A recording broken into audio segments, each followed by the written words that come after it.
इस 75 साल के बीच में जो ये जिनको ये आतंकवाद कहते हैं, तो आतंकवाद एक भी दिन के लिए नहीं रुका, लेकिन इनका खेल भी निरंतर चलता रह गया। अब जब आतंकवादी घटनाएं हो रही हैं, पहलगाम हो रहा है, उससे पहले भी पुलवामा हुआ, तो हमें क्रिकेट को छोड़ना चाहिए।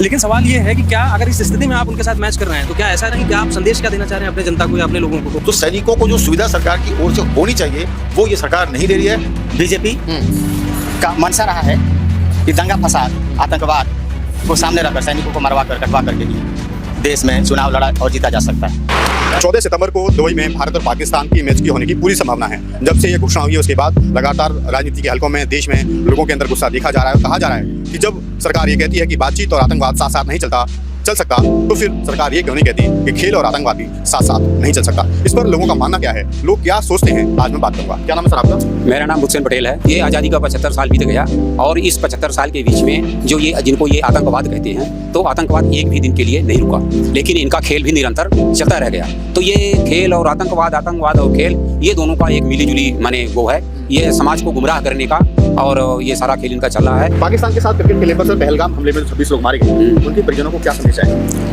उनके परिजनों को यही जाएगा कि ये सरकार हमारे लिए कुछ भी नहीं कर रही है, ये तो सरकार हमारी लाश पे जो है खेल रही है, हमारे लाश पर जो है माने राजनीति कर रही है। वो तो आज भी बेचारे असंतुष्ट हैं, कुछ भी बहुत परेशान है, तो सरकार तो उनके लिए कुछ सोचती नहीं है। भारतीय जनता पार्टी जो है, जो भी बोलती है, जो भी करती है, वो अपने एक एक शब्द में एक एक वोट को जोड़ती है कि हम कौन सा शब्द बोलें कि जिससे भारत का में हमारा वोट बढ़े और हम अपना इसी तरह का खेल करते रहें। पाकिस्तान के साथ क्रिकेट खेलना क्या भारतीय सेना का अपमान नहीं है? एक खेल जो है तो ये भारतीय सेना का अपमान तो ये करते ही हैं। ये भारतीय सेना में जो लोग भर्ती हैं, जो वहाँ बॉर्डर पे बंदूक लेके और देश की रक्षा करते हैं, वो लोग हैं जो यहाँ खेत खलिहान में उनके माँ बाप काम करते हैं, वो गरीब तबके के बच्चे हैं, उन पर भी इनकी कोई रहम नहीं है। हम यहाँ खेत खलिहान की रक्षा करते हैं और हमारे बालक देश की रक्षा बॉर्डर में खड़े होकर करते हैं, लेकिन यहाँ की सरकार हमारे जिस तरह से हमारा ख्याल यहाँ नहीं करती है, उसी तरह से हमारे बच्चों का भी ख्याल नहीं करती, हमारे सैनिकों का भी ख्याल नहीं करती। इस तरह से तमाम मैंने सरकार जो है हमारे लोगों के साथ अन्याय करती है। देखिए, भारत और पाकिस्तान का जो मैच होने वाला है 14 सितंबर को, हमें बड़ी शर्म आनी चाहिए कि हम पाकिस्तान के साथ क्रिकेट खेल क्यों रहे हैं, जब उस देश ने हमारे इतने लोगों को मारा। अभी पहलगाम के आतंकवादी हमला हुआ, इतने लोग मारे गए, और हमारी जो नीति है वो ये है कि आतंकवाद, व्यापार और क्रिकेट ये कभी साथ नहीं हो सकता। जब हम व्यापार कर रहे हैं तो सामने की तरफ से भी ये होना चाहिए कि आतंकवाद जैसी घटनाएं नहीं होनी चाहिए। अब जब आतंकवादी घटनाएं हो रही हैं, पहलगाम हो रहा है, उससे पहले भी पुलवामा हुआ, तो हमें क्रिकेट को छोड़ना चाहिए, क्रिकेट का त्याग करना चाहिए। और इस सरकार की ये दोगली नीति है कि एक तरफ तो कहते हैं कि पाकिस्तान के साथ हम कोई रिश्ता नहीं रखेंगे, दूसरी तरफ फिर क्रिकेट का रिश्ता किस बात का? क्रिकेट हमें सिखाता है कि रिश्ते सुधारना।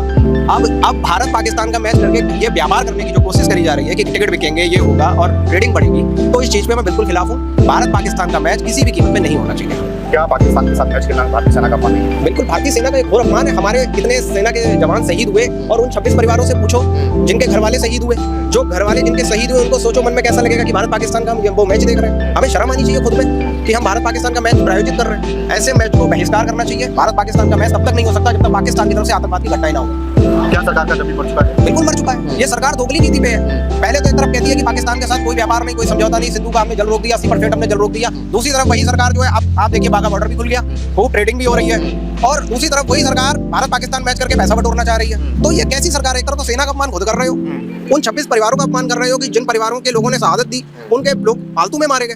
वो बेचारे पहलगाम घूमने गए थे और वहाँ पे हमारे लोग मारे जा रहे हैं, और पाकिस्तान के प्रायोजित आतंकवाद देश में पनप रहा है और हम उनके साथ मैच खेल रहे हैं। हमारी विदेश नीति हमने खुद देख ली कि भारत पाकिस्तान का जब युद्ध चल रहा था तो ट्रंप साहब ट्वीट करके बोल रहे हैं कि भाई साहब हमने सीज फायर कराया। तो हमें तो खुद में शर्म आनी चाहिए कि दो लोगों के बीच में तीसरा चौधरी क्यों बन रहा है? अरे वो 25-26 बार बोल चुके हैं कि सीज फायर हमने वो कराया। क्यों कराया? वो कौन है भाई? वो क्यों है? और मोदी जी ने एक बार खंडन नहीं करा। हमें तो दुख है इस बात का कि सरकार का खंडन करेगी कि नहीं, सीज फायर जो था वो हम लोगों ने कराया। कभी खंडन किया? आप बताइए। तो ये दोगली नीति है। चाइना कहता है अरुणाचल हमारा है, तो सरकार कब बोलेगी? लाल आंखें कब दिखाओगे भाई? टाइम है ये। 56 इंच का सीना कब हो जाता है? 36 का हो जाता है अमेरिका के सामने।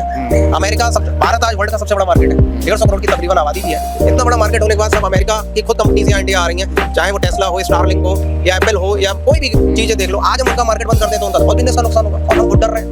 वो कह रहे हैं टेस्ला यहाँ पे लाएंगे तो 25% का टैरिफ लगा देंगे। आप डर रहे हो, आप इम्पोर्ट ड्यूटी हटा रहे हो, क्यों, किस लिए? ये सोचना चाहिए। फिलहाल देखिए, अगर होता है मैच, आज के हालात को अगर आज आप देखते हैं, जो स्थितियां हैं, क्योंकि एक तरफ से तो जो है कि बाहरी दबाव हैं, जो औद्योगिक या किसी भी कारणों से आप मान लीजिए, उन सब के दबाव में कुछ चीज़ें आपके निर्णय बदले हैं, ये जानते हैं, आमतौर पर जनमानस जान रहा है, भले उसके पीछे कोई दलील दी जाए। लेकिन सवाल ये है कि क्या अगर इस स्थिति में आप उनके साथ मैच कर रहे हैं तो क्या ऐसा नहीं कि आप संदेश क्या देना चाह रहे हैं अपने जनता को या अपने लोगों को? आप उन्हीं को डिमोरलाइज कर रहे हैं। एक तरफ आपकी सेना जो है कि लड़ रही है चीज़ों को, सेना आपकी ये जवाब कर रही है कि हमारे हाथ भी कई जगह बांध दिए गए, नहीं तो हम लोग और अच्छा कुछ कर सकते थे, हमारे 1-2 फाइटर प्लेन या जैसा भी रहा। तो ये आपके 2 चीज़ों का फेल्योर दिखाता है। पहला रणनीतिक स्तर पे आपका क्या है, दूसरी विदेश नीति क्या है। रणनीति या किसी भी तरीके की नीति आपकी पाकिस्तान के लिए क्या होनी चाहिए, ये आप या तो निर्धारित कर लीजिए, क्योंकि किसी भी तरीके का आदान प्रदान किसी भी देश के साथ अगर आपका होता है, चाहे वो ट्रेड डील हो, चाहे वो किसी तरीके की सांस्कृतिक डील, आचार विचार के आदान प्रदान हो, या किसी भी तरीके का फाइनेंशियल कोई चीज़ें हो, तो अगर वो आप कर रहे हैं तो उसके करने के लिए भाई आपको बैकग्राउंड वैसा चाहिए। एक तरफ कोई गोली मारे आपको और दूसरी तरफ आपने हाँ भाई आओ बैठो हम आपको नाश्ता पानी कराते हैं, तो दैट इज़ नॉट फेयर और ये स्वीकार्य नहीं होगा, क्योंकि ये बेसिकली आपकी जो भी सिटीजन्स हैं, आपके जितनी पॉपुलेशन है उन पे मोरली असर करेगा, आपकी सैन्य शक्तियों पे मोरली असर करेगा और आपकी रणनीतिक जो है कि रणनीतिक फेल्योर ये गिनी जाएगी अगर आप इन चीज़ों पे जाते हैं। पहलगाम की घटना के बाद क्या ये ऑपरेशन सिंदूर का अपमान नहीं है? पहली चीज़ तो ये है कि ऑपरेशन सिंदूर दे के जो सरकार खेलना चाह रही थी, जिस मैं बियॉन्ड पॉलिटिक्स बात करूंगा, जिस ग्राउंड पे वो खेलना चाह रही थी सरकार, वो उसी पे फेल हो गई। सरकार की प्लानिंग ये थी इसको हम कैश आउट कराते इलेक्शंस में, हम लोगों पे सिंदूर बेच के ऐसा करते, तो वो जो भी बवाल हुए, जो भी मुद्दे जनता ने उठाए, भाई सिंदूर कैसे दे सकते हैं, तो उन सब चीज़ों पे फेल हो रहा। या तो आप ये चाह रहे हैं कि देश में केवल भारत पाकिस्तान होता रहे, डेवलपमेंट के नाम पे कोई बात ना हो, एम्प्लॉयमेंट के नाम पे कोई बात ना हो, एजुकेशन के नाम पे बात ना हो, किसी मुद्दे पे बात ना हो। यूपी में न जाने कितने सरकारी प्राइमरी स्कूल्स बंद कर दे रहे हैं, तो इन सब मुद्दों पे बात ना हो, भारत पाकिस्तान पे हो, हिंदू मुस्लिम पे हो, अगर ये सबसे सब लोग उठ जाए तो कास्ट पे करा लीजिए। तो ये सब मूर्खतापूर्ण है। आज 21वीं सदी में 2025 में अगर आप हैं, अगर आपको आज भी मुद्दे राजनीतिक रूप में हिंदू मुस्लिम दिख रहे हैं, भारत पाकिस्तान दिख रहा है, तो 1947 के भारत में और 2025 के भारत में कोई अंतर नहीं होगा मेरे हिसाब से। ठीक है, तो इसके लिए मानसिकता बदलनी चाहिए और सबसे पहले जो पदाधिकारी हैं सरकार के, पदाधिकारी मतलब कि जो जनता के प्रति नैतिक रूप से उत्तरदायी है, जिनकी जिम्मेदारी बनती है, चाहे वो मंत्री हो, चाहे वो सांसद हो, या जिस भी तरीके से किसी भी सदन में, उन लोगों का उत्तरदायित्व है इस चीज़ को पहले तो थोड़ा सा रोकें। आप डेवलपमेंट की कुछ चीज़ों की बात करें, आज अमेरिका कहाँ जा रहा है, छोटे छोटे देश कहाँ जा रहे हैं, यूक्रेन सर उठा सकता है, खड़ा हो सकता है रशिया के सामने, रशिया इतने समय से सारी चीज़ें चले, नुकसान जो भी हो, नुकसान हुआ, लेकिन जहाँ बात स्वाभिमान किया है, सम्मान किया है, अपने हक किया है, सबसे बड़ी बात अपने हक किया है, वहाँ यूक्रेन खड़ा रहा। आपकी विदेश नीति हर जगह फेल हुई, आपने यूक्रेन और रशिया के चक्कर में अपना रशिया से भी संबंध खराब किया, यूक्रेन भी आपके साथ नहीं, इतना बड़ा मुद्दा हो गया पाकिस्तान के साथ। 1972 में इंदिरा जी के समय में केवल रशिया था जो खड़ा था आपके साथ, आज वो भी नहीं आपके साथ खड़ा है। देखिए, ये जो डिसीजन है BCCI का मेरे हिसाब से गलत चाहिए। अब पाकिस्तान से हमारा 36 का आंकड़ा है, हम लोग कई बार हम उस कंट्री से हमारा जंग हो चुका है, और अभी जो आतंकवाद की समस्या है उसका जो सोर्स है भारत में वो पाकिस्तान है, और भारत सरकार ने पाकिस्तान से इस मुद्दे पे कई बार बात करने की कोशिश भी की है, मगर पाकिस्तान से और हमेशा और हर बार कश्मीर का राग आलाप आ जाता है। और ये बात पाकिस्तान को समझना चाहिए कि कश्मीर भारत का अभिन्न अंग था, है और रहेगा। तो अब इसमें एक बहुत बड़ी चीज़ जो आती है, ऐसी चीज़ों में जब सौहार्दपूर्ण माहौल नहीं हो और जब आपस का विश्वास नहीं हो, ऐसे में क्रिकेट मैच कराना भारत के लिए ठीक नहीं। देखिए, एक चीज़ आप समझिए, भारतीय जनता पार्टी सैनिकों पर पॉलिटिक्स करती है, हिंदू मुस्लिम पर तो करती ही है, और जातिवाद पर भी करती है, और साथ में भारत की जो शौर्य है, जो सैनिक है, जो लड़ाई वो लड़ते हैं, पॉलिटिक्स ये करते हैं, लड़ाई वो लड़ते हैं, ये अपना बड़े बड़े पोस्टर, बड़े बड़े होर्डिंग्स ये लगा देते हैं, जैसे कि यही लड़ने के लिए चले गए। दूसरी चीज़ क्या है कि सैनिकों को जो सुविधा मिलनी चाहिए आर्मी में, आप देखिए कोई सैनिक शहीद होता है, अभी उन्होंने जो एक सिस्टम निकाला है आर्मी में भर्ती का, उनको जो है वो परमानेंट पेंशन नहीं दे रहे हैं, उनको जो है जो सैनिक को एक सम्मान मिलना चाहिए, जो उनकी अगर मान लीजिए सैनिक मर गया, अग्निवीर की बात कर रहा हूँ, तो उसको जो है वो अगर मान लीजिए खुदा न खास्ता देश के लिए शहीद हो गया, कितनी बड़ी बात होती है कि यंग लड़का 28, 29, 30 साल का बच्चा देश के लिए शहीद हो जाए और देश उसको रिकॉग्नाइज नहीं कर रहा है, देश उसको ईमान नहीं, उसका परिवार कहाँ जाएगा। तो सैनिकों को जो सुविधा सरकार की ओर से होनी चाहिए वो ये सरकार नहीं दे रही है। मेरी आपके माध्यम से ये रिक्वेस्ट है इस सरकार से कि सैनिकों को जो परेशानी और दुश्वारियां होती है वो सरकार उस पर पूरा ध्यान दे और हमारे सैनिकों को पूर्ण सुविधा दे। जी, मेरा अंतिम सवाल आपसे ये है सर कि बात अगर पॉलिटिक्स की होती है तो कहा जाता है कि पॉलिटिक्स को हम खेल को जो है पॉलिटिक्स में ना घसीटें। क्या BCCI के लिए ये फायदे का सौदा बन गया है, क्योंकि BCCI के पास सारे राइट्स हैं इसके एशियाई कप के, उनके पास सारी कमाई का साधन है, तो क्या हम अपने देश के सम्मान के लिए, देश के स्वाभिमान के लिए ये मैच कुर्बान नहीं कर सकते?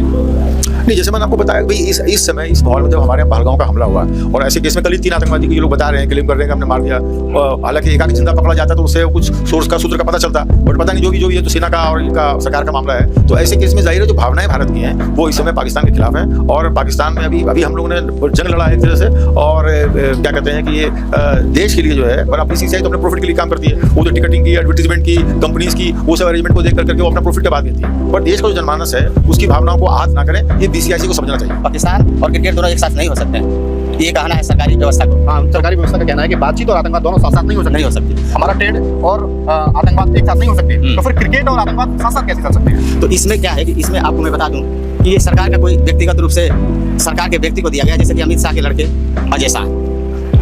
तो अजय शाह का इसमें मनोबल ये है कि सारी दौलत संपत्ति जो भी है वो क्रिकेट का है, उसमें 50% उनको है। तो यहाँ उनकी पर्सनल बिजनेस है, इसमें जनता पाकिस्तान और देश का नहीं है, ना क्रिकेटर का है। क्रिकेटर को यूज़ करके और पाकिस्तान को यूज़ करके इसमें जो फाइनेंशियल आउटपुट और इनकम जो जाती है वो जाती है थैले में अमित शाह के और जय शाह के। तो इसके उद्देश्य से वो करना चाहते हैं, जनता को चाहे प्रॉमिस करें या कुछ करें। देखिए, कहा जाता है कि बीजेपी का मंशा रहा है कि दंगा फसाद आतंकवाद को सामने रखकर सैनिकों को मरवा कर कटवा करके ही देश में चुनाव लड़ा और जीता जा सकता है। तो वो उसके लिए जो कर चाहे वो करे। जैसे कि बीजेपी सरकार चुनाव से पहले जनता में वादा करके आई थी कि हम जो भी होगा आतंकवाद नहीं होने देंगे, या आतंकवाद जीरो जीरो टॉलरेंस की नीति रहेगी। और हुआ उल्टा कि अब तक जो 70 साल में नहीं हुआ वो उसने 7 साल से 11 साल में करके दिखा दिया कि कितने आतंकवादी घटने हुए हैं, इतने जर्जर, इतने ब्रूटल तौर पे, जितना कि और किसी सरकार में नहीं हुए हैं। तो इसने अपनी निष्ठा की हद सारे पार कर दिया सरकार ने। ये कहा जाता है कि खेल और राजनीति जो है उसको अलग रखा जाए। जब बात देश की सुरक्षा की हो, सम्मान की हो, तो ये जो समझौता बीसीसीआई का होता है कि हम उसको अलग रखेंगे, खेल को अलग रखेंगे, चाहे कुछ इंटरनली, तो जब देश के 26 लोग मारे जाएं तब इस समझौते को देश हित के खिलाफ क्यों ना समझा जाए? देखिए, 100% देश हित के खिलाफ, लेकिन उद्देश्य देश हित की नहीं है। यहाँ उद्देश्य बीजेपी के लिए है, सत्ता के लिए है और एक बीजेपी मानसिकता के लोगों की भलाई के लिए है। इसमें अंतर्गत पाले गए हैं जो बढ़ावा दी जाती है, डेली आईटी सेल के माध्यम से उनको प्रेरित किया जाता है, जनता को मूर्ख बनाई जाती है, और ताकि उस पर्दे के पीछे जितने उद्देश्य व्यक्तिगत है वो व्यक्तिगत बीजेपी के उद्देश्य पूर्ति हो, चाहे जो कुछ भी करना चाहे। शुरू में मैंने बात कहा था, वही बात फाइनली आपकी अभी इसका जवाब मैं दे रहा हूँ कि जो कुछ वो गलत कर रहे हैं, देश के विरुद्ध कर रहे हैं, वो देश के विरुद्ध करना ही क्यों ना पड़े, लेकिन उनके व्यक्तिगत तो फायदे हो रहे हैं, चाहे पार्टी का हो या चाहे व्यक्तिगत नेता का, चाहे बीसीसीआई का हो या बीसीसीआई का हो, जैसा बीसीसीआई क्या है, एक नाम है जो नेशनल तौर पे है, लेकिन उसके मालिक जो है उसका मच एंड मोर बेनिफिशियरी है, सबसे ज्यादा बेनिफिशियरी वो है बीजेपी है। तो वो तो अपने फायदे के लिए करेंगे, वो तो देश को देश के हित के लिए और जनता के हित के लिए कभी कुछ नहीं सोच सकता। इसी तरह से लोगों का मानना यही है कि जब सरकार ये कहती है कि बातचीत और आतंकवाद दोनों साथ साथ नहीं चलेंगे, बातचीत और व्यापार दोनों साथ साथ नहीं चलेंगे, तो सरकार को चाहिए कि सरकार कहे कि क्रिकेट और आतंकवाद भी साथ साथ नहीं चलेंगे और सरकार देश की भावनाओं का सम्मान करे।